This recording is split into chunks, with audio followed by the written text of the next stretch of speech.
And that's sports right here on a news desk. But now let's talk about matters to do with education. The government's plan to upgrade selected schools during the Grade 10 transition has triggered concern over fairness in access to education.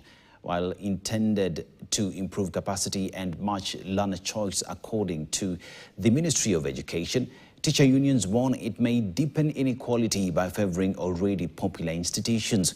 Critics fear the move could weaken sub-county schools, drive uneven enrollment, and widen the gap in access to quality education for thousands of learners. Anna Musungu with the details.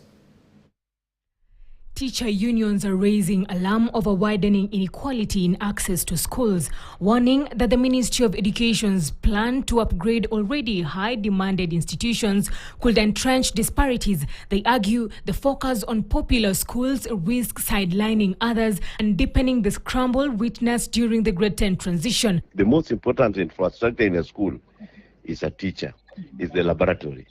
Now, how do you expect a school which has never seen a laboratory to attract learners?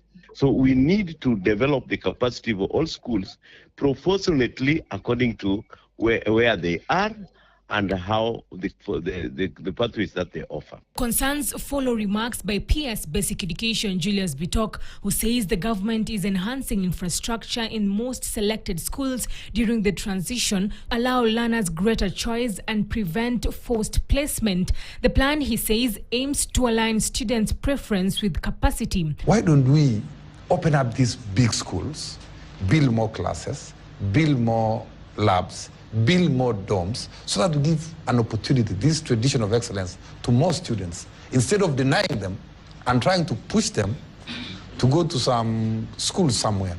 Fresh uncertainties now surround the future of sub-county schools, which are the C4 schools, with investments tilted towards top-tier institutions. Stakeholders fear these schools, long central to community access, could face declining enrollment, reduced funding, and eventual marginalization, despite serving the bulk of learners. The day schools in the villages were promoting access to everybody to have education. But now you see, when they want to equip the schools that have historically been equipped, you know, they finance these schools to a tune of 100 million every year.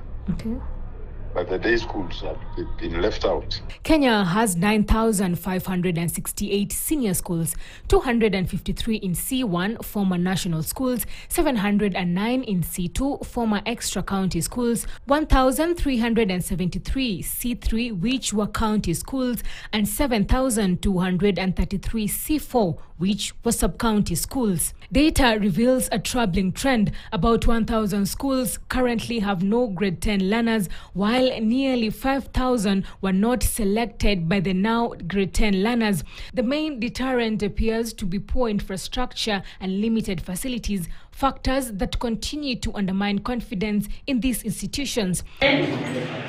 This raises pressing questions about the fate of C4 schools that host the majority, support vulnerable learners, and anchor local education system. Without targeted investments, analysts warn the cycle of underselection and neglect may persist, further widening educational inequality. And Musungu, KTN.